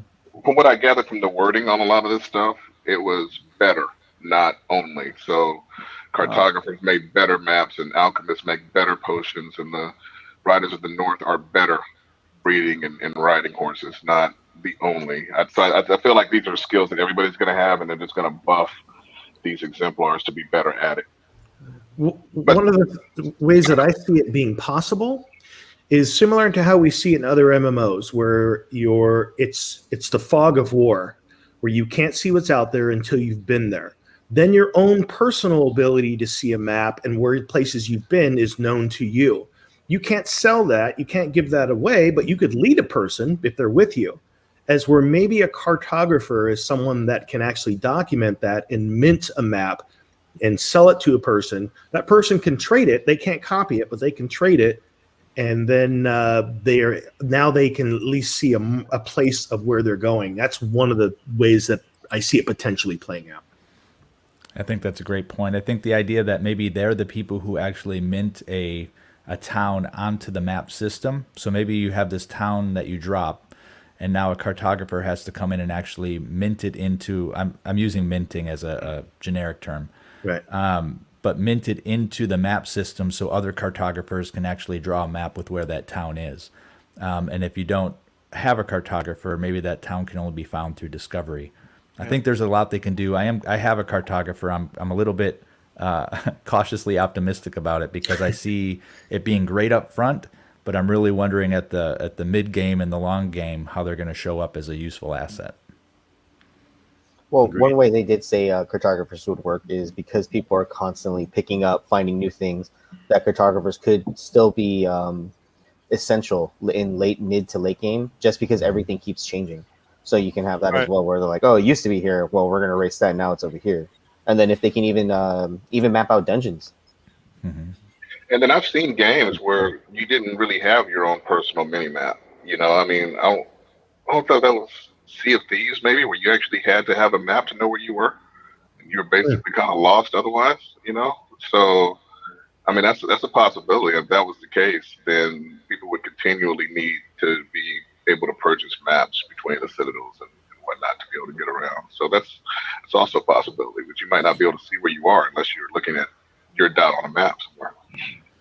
I think the dynamic that's unknown to us, and hopefully we find out before game launches, is what's going to make one map maker more competitive than another, right? What Right. skill is there that's going to make their map a better map to buy, or a better map maker to have within your guild? Yeah, and it also makes you think of like what is a good adventuring party? Like what is the makeup of that? Like are you have a cartographer with you? Do you also want like one of the mumsen so that he can sneak around, or maybe the orc that can say, look, there's something aggressive out there, and then have your the speedy guy to be able to kite stuff for you. Like what is the makeup of an adventuring, the fellowship that's going to go out and go adventuring based on all of these unknowns? It's pretty cool to think about what that might be and what that'll look like. What's a party look like? Yeah. An How ideal big one. is the party, right? Is it 4 or Right, 5? Is yeah. it 6? And what's the interplay between the spells and the combat tactics going to be? Because we all know, and I hate to call it out like this, but we all know that people who play endgame min-max, right? So they're going to be looking for the right 4 or 5 or 6 characters Yep. to be the most effective in that group. And as it stands right now with the exemplars, it appears to me that elves and orcs are kind of the adventuring class. Halflings have some overlap between crafting and adventuring, and the humans so far seem more geared towards crafting and doing some of that type of stuff. I'm hoping we see a healthy human-based adventuring class to help balance that out, because I think a lot of people who want to play exemplars can't afford to buy the elf, right? But they might be able to shell out $200 for a good human adventuring exemplar. Depending upon the skills of that mumsen, I see that being potentially an indispensable member of a party, because especially if the unknown is so dangerous, to be able to have someone that can go ahead undetected and then come back and say, here's what's up there, let's prepare. That to me seems like something really valuable. Yeah, I think for me, the one that's going to be the sleeper exemplar is Longsong. As long as those buffs work for the group and not just the individual, you're going to have somebody who can maximize energy while you're out adventuring. You also have somebody who can maximize energy while they're crafting as well. So Party efficiency. Efficiency and energy replenishment is a huge component of what appears to be coming. And to have a class that already has that natively, I think they're going to be a sleeper class. Or exemplar, at least. All right, we got just a couple more here. This one was a big one for the last one. We got screenshots and we got a lot of hints towards seafaring, which means that, McCarthy went on to say that there's no way to have this world the way that we're talking about building it without having the sea be a big part of it, which means boats, potentially ports. Boats were mentioned, ports were hinted at, and potentially having an avatar in this next drop, which is interesting. He called the next drop the 5th tier. When I think of tiers, I think of like progression of way things are released and not just necessarily a set. So I'm curious if they considered their release of avatars in tiers of value or just the way they released them. I would assume that elf is tier 1, I think, and human is tier 5. It leaves room for like extra races to be added afterwards. Makes Well, I hope sense. they do add other races. I go back to the round 5 being, I hope, one, we've got seafaring avatars on here. So there's been enough hints that have been dropped that are making people believe that one of them is going to be a seafaring skill, right? Right. And I'm hoping that they do. I'm hoping they make it a human for the reasons I've already stated. But if they do that, that has to mean that they're going to be including, sea and boats and ports before launch. And we've kind of heard this as maybe next from some of the developers. Maybe next we'll get here. That's on the roadmap. But the pictures that they drew are kind of telling. And Jesse, do you have that picture? Are you able to pull it up? Yeah, absolutely. It seemed to me like Mike McCarthy actually liked the idea. I think it was more a question of capability before launch or not. I think he's kind of just going for it. Got Steven Seagal over there. Fancy, I didn't mean to jump on you. Did you have some other thoughts there? Yeah, so I'm wondering if they're going to announce the ports and boats before launch, because when we place the deeds, if we don't know, ideally we might have to place some near water. So if they don't have it, we could just add ports or whatever buildings needed just next to the sea already without having to like establish new settlements. Well, I know we have mixed feelings around deeds, even within this group here. Yeah. And I think there's two routes you can go. You can either drop a deed near water, or you can anticipate that there's going to be some sort of dock deed or maybe dock town deed. I'm in the camp of I'd rather see a deed that's built specifically for it, because I think it would be easier to manage the dynamic or the layout. Where some of the deeds we've already seen are surrounded by fences, so it'd be hard to do a dock deed or a dock building, if you will, on top of that. And this looks pretty robust. You'd have to really push it to the border, wouldn't you? Yeah, and this is really robust, what they're showing here in this picture. This is not just a dock sticking into the water. There's a whole town here. There is a lighthouse, a couple of docks, a couple of ships. And the other thing that they kind of hinted towards would be that you could potentially own the ship. You couldn't steer the ship, but the ship would have a limited number of cargo, a limited number of passengers, and you choose a destination. So if multiple people own ships, do ships stay in port? I'm in agreement with you about a sea deed would almost have to be its own thing. I am a little concerned that that devalues deeds as a whole, but if it had to be a land deed, then you're going to have a bunch of people wanting to place their deed near the sea because of the advantages and additional things you could do with it. So I don't see it being a building. So it has to be pretty much a deed. It's going to be interesting how they choose to do it. Well, we talked a little bit about expanding deeds, the size of deeds, and maybe through upgrades that happen. So maybe one of the things that we might see is a deed that upgrades to include a port, but then we go through the process of did we build it next to the water to begin with in anticipation of that? Or are we going to have to move this whole town through whatever process that takes to get it closer to water, whether it's on the ocean or on a big river? Right. Yeah, I think that the desire to cap the deeds, I understand that, but I feel like it made things a little bit. It kind of locked away some opportunities, And I personally wouldn't be upset if they had to like kind of skirt that issue and make some water deeds or some dungeon deeds or cave deeds or something like that. But at the same time, I understand. Once you've stated something, it's kind of hard to walk back on that too. So it's interesting what's going to happen going forward. And I think it's fair to the people who've already purchased deeds. A lot of them bought them with the mindset that there would be no more. So I completely understand that argument. Yep. But I think with where we've seen Mirandus in the development cycle, to make that decision so early in the development cycle, I think they might have tied their hands a little bit. And I think that speaks to what you're saying, Bonafide. That's exactly what I was trying to say. Yeah, thank you. What if they did something like anyone that owns a village or higher, you then have the ability to have an extension of that deed. So therefore you can place something near the water in addition to that. Something that keeps it within the realm of honoring deed purchases, but still allowing for an expansion.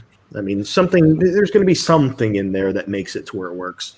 The perfect thing about that, Jesse, is I don't think those are all sold yet, right? So that might be the solution, That would be an incentive, yeah. Yeah, I thought of that with citadels. If citadels had their main plot of land, and if you think about a kingdom, there's always the castle area, and then there's outposts, and not the outposts that we see in deeds already, but something related to the function of the kingdom, the soldiers, or maybe a satellite village or something. And I know we have the villages we can plot, but it would need to be able to see, these satellite deeds that are part of the larger deed. You bring up a really interesting point. What if the way they go about it is that there's only one major port in a kingdom? And so maybe they are associated with the citadels. That's one of the ways they could do it. I don't know how big the world will be, so we don't really know how many ports are actually needed. But that's one of the ways is they could associate it with a citadel. I think that makes perfect sense, and it's something that they can build into that we haven't seen, so it doesn't mean they have to go back on their word.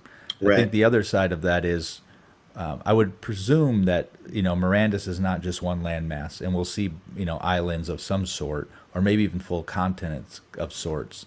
And if that's the case, is there going to be a way to discover with boats, or is it only going to be transportation from one citadel to another citadel? I think to start it will be, because they don't say that you can steer it, but that doesn't mean that you won't discover a map and therefore a new destination becomes available to you. Yeah, maybe through a cartographer quest, all of a sudden you learn about this new quote unquote port that boats can go to after you discover the map. I mean, there's a lot they can do there, and there's a few ways they can get out of a corner that they might be in. Mm-hmm. I think you guys are both right. At the same time, I feel like I want to lean away from the idea that we're going to push everything that isn't clear off onto the citadels that we don't know much about yet. And Some big citadels. yeah, I mean, they're not even all sold. We don't know much about them. We don't know who's going to be running them, and I mean, it just takes a lot away from the basic player community experience and control of the world. If all the big stuff is run by the citadels, 75 taverns in a citadel. Yeah. I grew up in a town like that. Okay. Pub crawl. All right. What else we got, Jesse? Let's see. We got just a couple more, so we're just about there. We've got this one I thought was pretty interesting. Let me see here. Will it pull up? Uh-oh. My screen broke. Wait, here it is. You had it up. Mage Towers, is that what you were looking for? Yes, that's what I was after. On my end, it's lagging, so I don't know what you guys can see. There it is. It's up. Yeah. Okay, cool. I can't see it, but I trust you guys. Yeah, this was one that really excited me as well. And again, it exposes another building we haven't seen, right? Another deed or another building. And is it going to be player owned, or is it something that's going to be a function of the Mirandus environment? Is it going to be something that's part of a citadel, which we've seen in some games and some books? Or is it going to be this faraway place that people have to adventure to that's a perilous journey to get the knowledge you need? And we've seen that as well, and I'm more in favor of that one. If I think about, we talked about Dragonlance earlier, there's all kinds of stories within the Dragonlance universe where they're seeking some sort of heightened magical education in a distant, remote place where a wizard or some other creature lives. I think this is another instance where this was Eric theory crafting and throwing stuff out there like a wish list. So it didn't sound like it almost sounded as if it was, if not the first time, maybe the second time that McCarthy had ever heard that. Well, I think it's a good idea. I mean, we all respect McCarthy and what he's doing. I think that's clear. But it's not to say there aren't some good ideas that he hasn't talked about. I like this one. Absolutely. This is a good one. And he did, though, dovetail into it the whole idea of questing for knowledge. That I really like, that maybe the Mage Tower becomes an archive for magic, and then there's some quests so that whatever profession, or whether it's crafting or combat or something that may relate to magic, you actually have this journey that you need to go on to be able to acquire that knowledge. Who builds it? Yeah. Yeah. I mean, I hope it's the community. I really do. It whether by quest, like a community quest, or through stone builders or craftsmen. I think the idea of helping building a mage tower is great. On the other hand, it takes away from the idea of this ancient place where a repository of magic that you go to find answers. I think it's one of the remnants that the elves left behind. Ah, yes. Speaking Which of, means it's going to be expensive. Speaking of those community quests, Banjo, that reminds me of, that's something that Guild Wars 2 did very well. Was they allowed the whole gaming community to come together around these events that would actually physically change the world going forward. And that's something that's really cool that would fit nicely into a game like this, is the ability or the functionality to do that. Well, and it seems with the way they're talking about some of the end game mobs, that's the intention. Like when it dies, it's dead. It doesn't respawn. And the idea that you could either have guild level events that drive this stuff with mage towers, or community events, maybe kingdom level events, there's a lot of opportunity there, and I really hope they run with it as a development team. We talked about moon cycles earlier. What if there's mobs that only come out during a certain cycle of the moon? That could be interesting. I don't see how that isn't part of the mechanics. I mean, every game has something like that, and if they are going for a real simulation, you're going to have populations that come out during the day, and then you're going to have your nocturnal creatures that come out at night. And maybe during the day is the only time you can find them and actually defeat them, because maybe they're too powerful at night. Right. That's like one of you guys said, maybe on a new moon you can't see anything, but on a full moon you can see things, and maybe you're tempted to go out and get those clovers at the night of the full moon, but now you got to deal with werewolves, man, because it's a full moon. Yeah. Well, that fits what McCarthy says about being really dangerous at night, right? I really respect that he's going that route. I don't like the fact that I can't plop my tent or camp anywhere I want to do it, but and take the risk, if you will. But at the same time, the idea that it gets very dangerous at night, I like that. Yeah. It would have been a nice mechanic also if you do come into the game and you might not be a part of the guild, but you could team up with some people and build something so you can have a place to camp out, or like it's not like you have to go to a deed where something could be makeshift where it does protect you. And you would only be able to do it with more than one person helping. So for guilds, there would only be structures that we can build with 10 people or more, right? Structures in the land that could be, that's what I was brainstorming in my head as I was listening. And where you place it could have an associated level of risk. Right. Yeah. So not anyone could get there, and they would have to do things themselves to achieve, there would be an events board, or like the guild themselves can do that instead of Gala Games, where the Mage Tower was built by the guild. And if you want to be a part of that guild, you would have to get this shield that has 3 runes, and go on, and we would create these quests where they would be rewarded with particular armor. And along the way, we would take, the way the play to earn aspect of it, where they would benefit monetarily in a way in game, but then what they do after that, it's up to them. So they can be a part of the guild and have the status of mage, whatever the status is going to be that we create, I guess. Well, you bring up an interesting dynamic, and somebody mentioned earlier in the chat around guilds just becoming their own town, right? Like maybe a guild will just be a full town, and if we push that into the Mage Tower perspective, let's say a town or a duke opens up a town or a village next to a Mage Tower, and then over time through the movement of players and resources through that town, it becomes clear that it's centered around magic, right? So you got potion shops and things that are centered around building knowledge around magic. And then all of a sudden that whole town becomes focused on magic and may become its own separate guild or microcosm within the game, and create its own little economy based around magic, where when it first started out, it had a forge, it had a bakery, it had all this other stuff. And the deed owner may realize over time that economically it's more advantageous to take advantage of what's going on near the Mage Tower. Which makes me think that what if there was also the inclusion of a building type that was a guild hall? That once your guild reached a certain level, you could place a guild hall within, maybe a 20 by 20 that sits within a citadel or on a deed that can accommodate it. That would be pretty cool. Yeah, I hope. I don't see how they do this without guild halls. I mean, frankly, anything I've ever played has pretty sizable guild halls in it that you can decorate. It has different crafting, different functionality within it. It's almost required for a community to thrive in an MMO. You got to have guild halls. Yeah.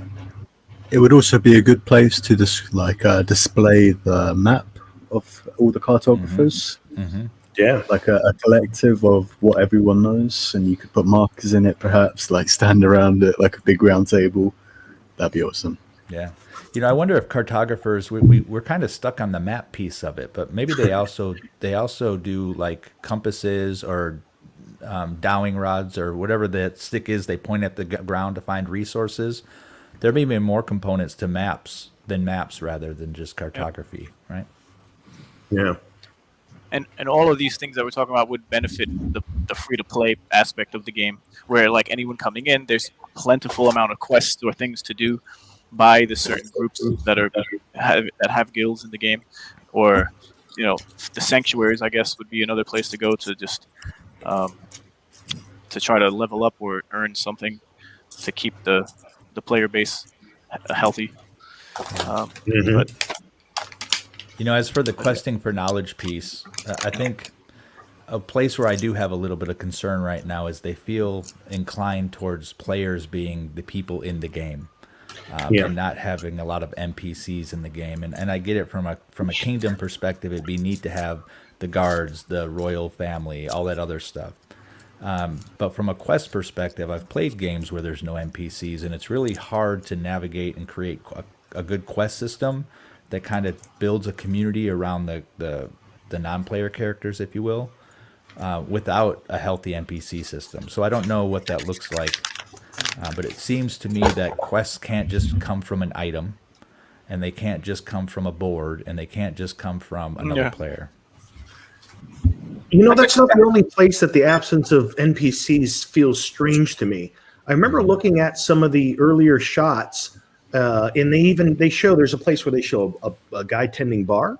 They show another shot where there's someone that's bringing out some food to serve a table. So, I mean, what are those going to be players? And if there's no one to tend bar at your tavern, just means that no one could buy anything. I'm curious how that's going to be resolved, because NPCs fill in those gaps where it doesn't really make sense for a player to actually perform those functions.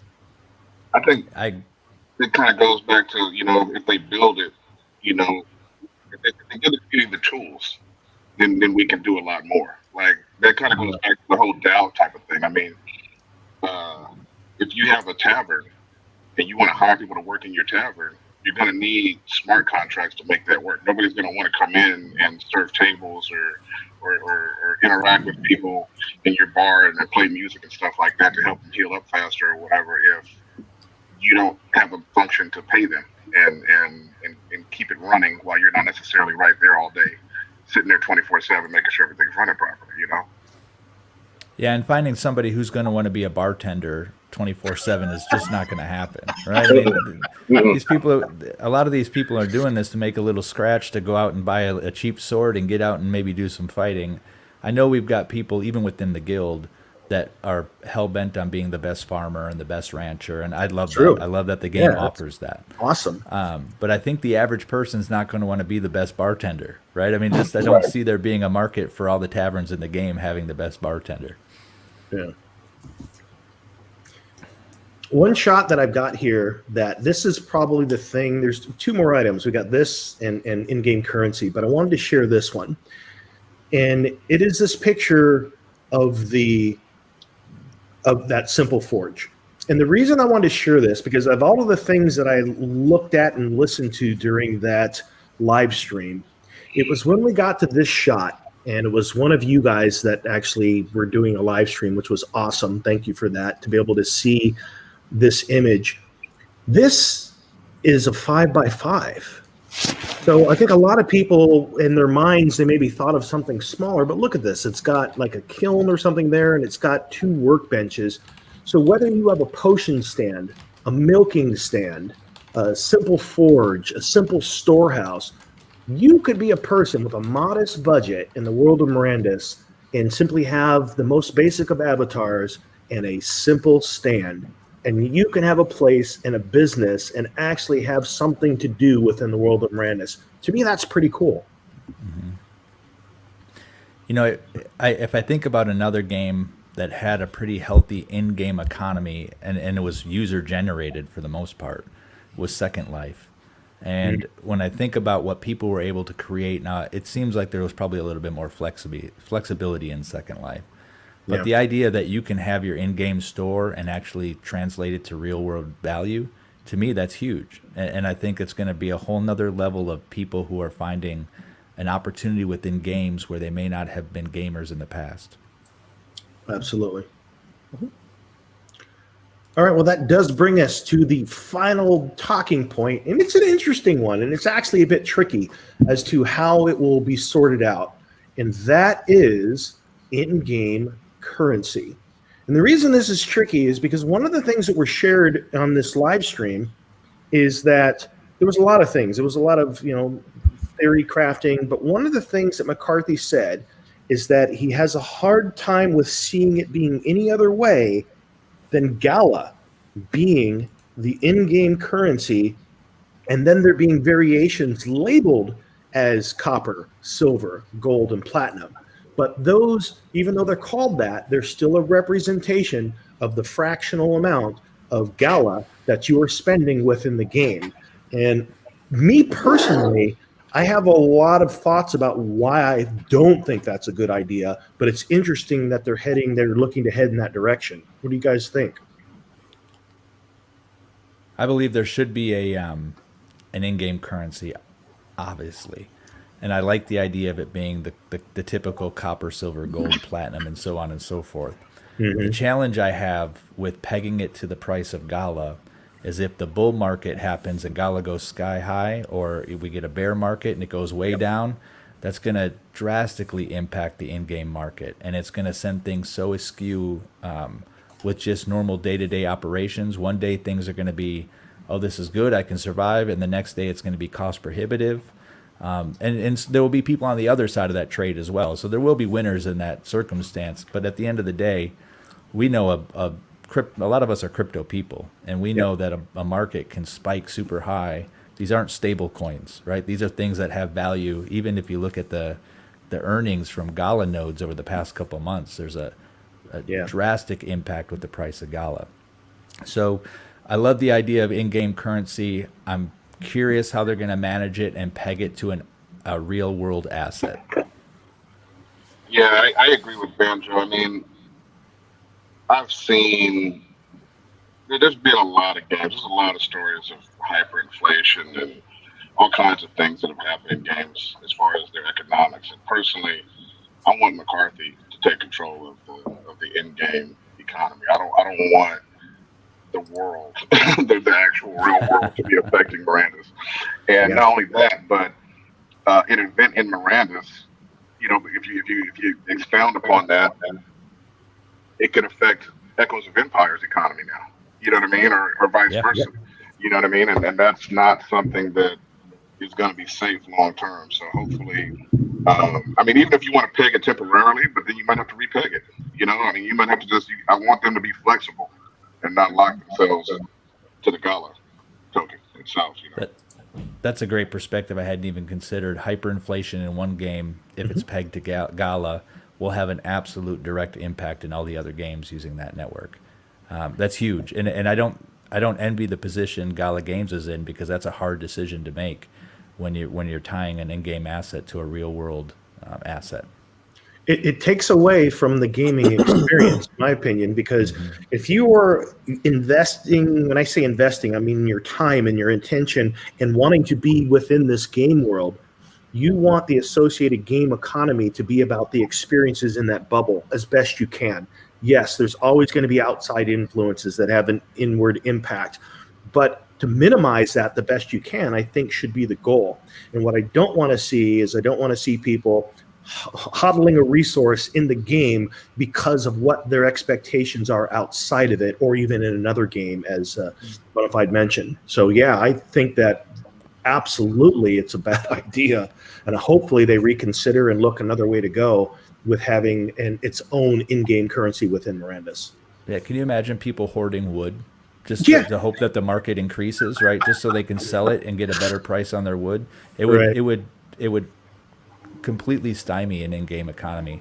Now the challenge is they've already identified that there's real-world assets tied to some of this in-game stuff. So where does the line get drawn in that regard as well? Again, it's going to be something that's cool to watch, and I imagine we'll be having this discussion quite a few times over the next year or so. It would spark a few new memes about all the wood holders.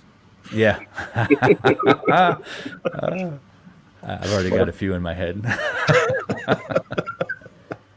What about like a hard currency and a soft currency? So Gala, if you want to bring in Gala, it gets turned into diamonds. But then the soft currency Mirandus is your copper, your gold, your silver, all that good stuff. That way, it's when Gala inflates, it only inflates the diamond currency or the hard currency versus the soft currency, which is in-game Mirandus only, which would be the copper, the silver, and the gold. That way, people can still trade back and forth, and then they can hold their in-game currency or their soft currency, and then when it's beneficial for them, then they can transfer it into hard currency, the diamonds, and then transfer out.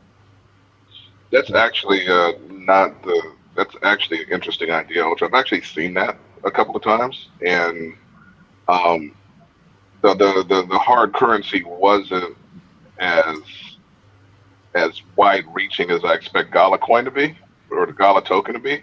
And that's the only, usually that kind of thing would be like that was actually pegged to the actual US dollar. And then they had the in game currency as well, type of thing. You know what I mean? So it's actually, it's an interesting idea. It's interesting one. I think it could work, but it's complex.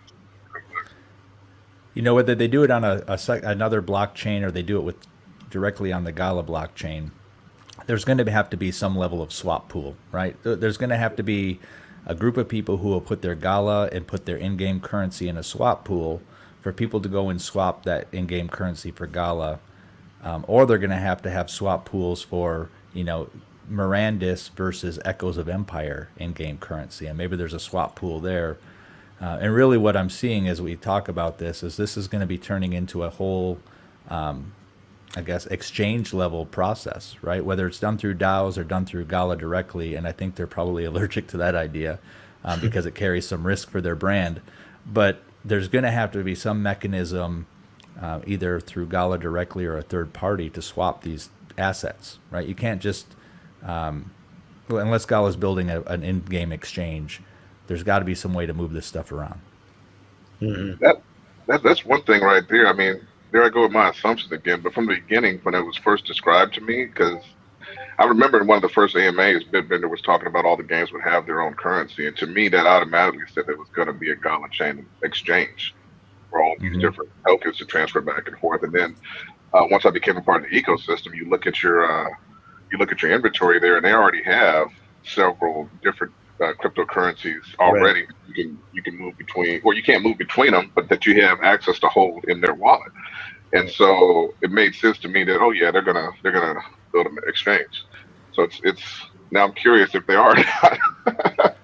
Well, Polyant is there with kind of the in-game piece of it. I wonder if that allows Polyant to also get a piece of action in other games, and maybe they're the bridge between the different games. It hasn't been explained that way, but there has to be something that's a mechanism to move one from to the other. Mm-hmm. Cool, Ray, guys. I mean, that's.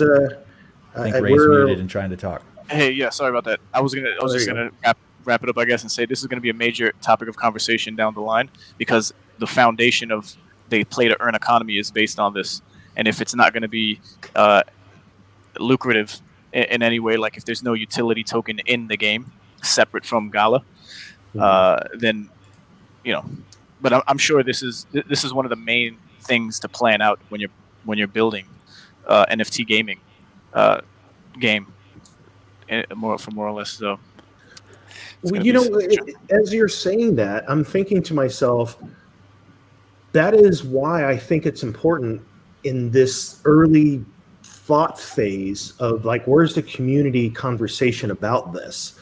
Because these are the kind of things that you can't undo after the fact. So that's why I think that, hey, if we're building this together truly as a community, at least weigh in. Like, what do people think? Or at least share with us how much thought has gone into it. Which directions are you leaning? What are some of the options you're considering?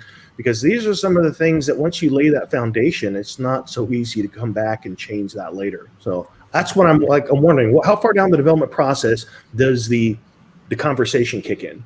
When does that take place?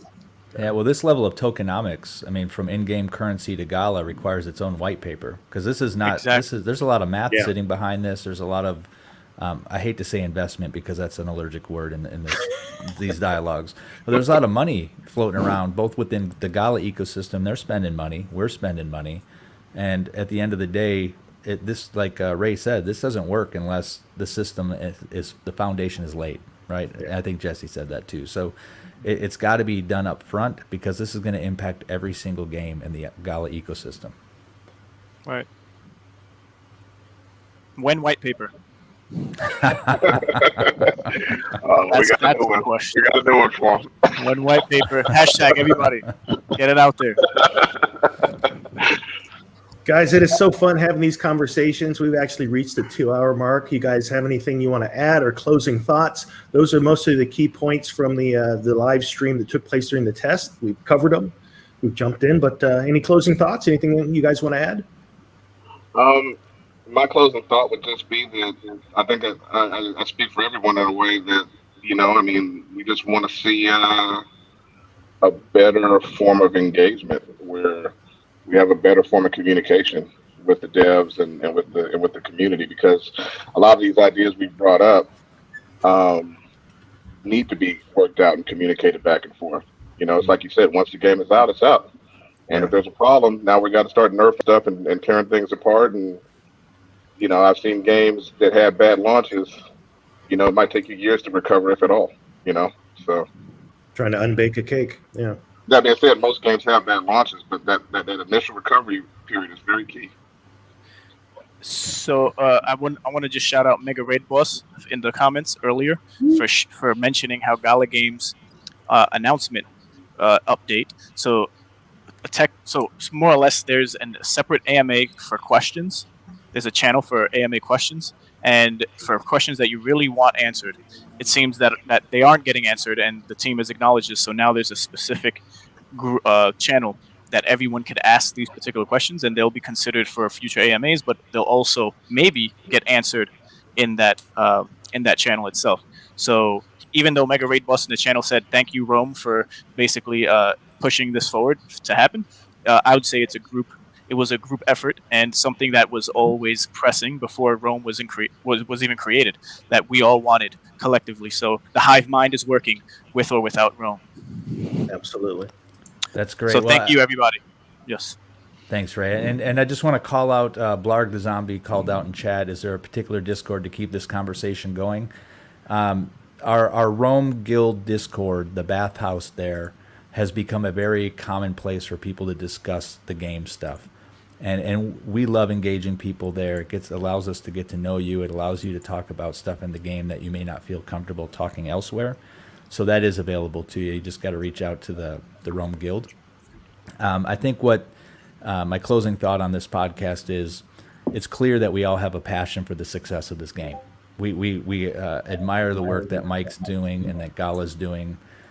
We do have some questions and some concerns, and we do sometimes go back and forth on how people interact on the Gala Discord. But at the end of the day, all of us has a vested interest, both in time, and we spent 2 hours talking just now, about the game, and also some money we have invested as well. And we want to see it be as successful as possible. And that doesn't mean we're going to always agree with what the devs are doing. And when we don't agree, we're going to talk about it, and we're going to bring it up. And I think that's healthy, and I think the devs need a place where they can see that dialogue happening and not just get everything shut down on their Discord. Absolutely. Well said. Anyone else? Yeah, I think that's a solid note to leave it on. I think we all share that same sentiment. Yep. And we look forward to seeing those that want to join us in that conversation within the Rome Guild. You're welcome to come check us out. And with that, guys, it's always a pleasure, man. I love these conversations. It's been a joy to talk about all these things and wish and theory craft about how we think the world can be. And hopefully, the dev team is saying, oh, that's food for thought. I'd never considered that. And hopefully we're able to contribute in some way with these ideas as well. And we love all of you contributing with your comments, and we'll continue to bring those in so that we can share your thoughts as a part of this as well. That's why this was created, to have this conversation as a whole. So with that, thank you for those of you that joined us, and those of you that are watching this after the live stream.